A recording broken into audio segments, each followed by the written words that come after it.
ನವರಾತ್ರಿಯ ಸ್ವೀಟ್ ಸೀರೀಸ್ಗೆ ಸ್ವಾಗತ.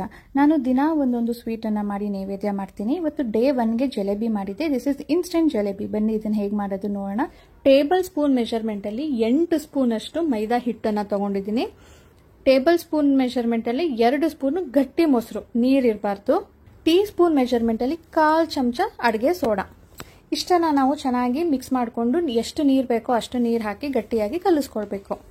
ಕೇಸರಿ ಬಣ್ಣ ಇದ್ರೆ ಸ್ವಲ್ಪ ಮಿಕ್ಸ್ ಮಾಡ್ಕೊಳ್ಳಿ. ನಾನು ಸ್ವಲ್ಪ ಅರಿಶಿನ ಹಾಕಿದ್ದೀನಿ. ಈಗ ಪಾಕ ಮಾಡ್ಕೊಳ್ತಾ ಇದ್ದೀನಿ. 1 ಬಟ್ಲು ಸಕ್ಕರೆಗೆ 1 ಬಟ್ಲು ನೀರನ್ನ ಸೇರಿಸ್ಕೊಂಡು ಸಣ್ಣ ಉರಿ ಮಾಡಿ ಕರಗಿಸ್ಕೊಳ್ತೀನಿ. ಇದಕ್ಕೆ ಆಡೆಡ್ ಫ್ಲೇವರ್ ಆಗಿ ಸ್ವಲ್ಪ ಕೇಸರಿ ಕಲರ್ಗೋಸ್ಕರ ಮತ್ತೆ ಸ್ವಲ್ಪ ಏಲಕ್ಕಿ ಪುಡಿನ ಹಾಕೊಂಡಿದ್ದೀನಿ. ಇದನ್ನ ನಾವೀಗ 10-15 ಮಿನಿಟ್ಸ್ ಬಿಡಬೇಕು ಹಸಿಟ್ಟನ್ನ. ಆಮೇಲೆ ಇದು ಒಂದು ಕೋನ್ ಶೇಪ್ ಅಲ್ಲಿರೋ ಒಂದು ಪ್ಲಾಸ್ಟಿಕ್ ಹಾಕೊಳ್ತಾ ಇದ್ದೀನಿ.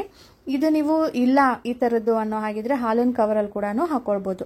ನಿಮ್ಗೆ ಎಷ್ಟು ದಪ್ಪ ಬೇಕೋ ಅಷ್ಟು ದಪ್ಪಕ್ಕೆ ಕಟ್ ಮಾಡ್ಕೊಳ್ಬೇಕು. ಹಸಿಟ್ಟು 10-15 ಮಿನಿಟ್ಸ್ ನೆನೆಯೋದಕ್ಕೆ ಬಿಡಬೇಕು.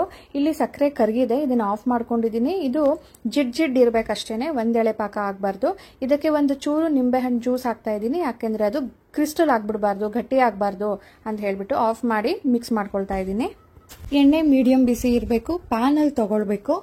ನಾವು ಆ ಕೋನನ್ನ ಎಣ್ಣೆ ಮೇಲೆ ಹಿಡಿದಾಗ ಅದೇ ಫ್ಲೋ ಆಗ್ತಾ ಇರುತ್ತೆ. ನಾವು ಜಸ್ಟ್ ಶೇಪ್ ಕೊಡಬೇಕು. ಒಂದು ಸಾರಿ ಹಾಕಿದ್ಮೇಲೆ ಒಂದು ಕಡೆ ಫುಲ್ ಬೇಯೋ ತನಕ ನಾವು ಅದನ್ನ ತಿರುಗಿಸಬಾರ್ದು. ಆಮೇಲೆ ತಿರುಗಿಸ್ಬಿಟ್ಟು ಅಲ್ಲೂ ಕೂಡ ಗೋಲ್ಡನ್ ಕಲರ್ಗೆ ಟರ್ನ್ ಆಗ್ತಿರುತ್ತೆ. ಅವಾಗ ನಾವು ತೆಗೆದ್ಬಿಟ್ಟು ಡೈರೆಕ್ಟ್ ಪಾಕದಲ್ಲಿ ಹಾಕಬೇಕು. ಪಾಕ ಬಿಸಿ ಇರಬೇಕು.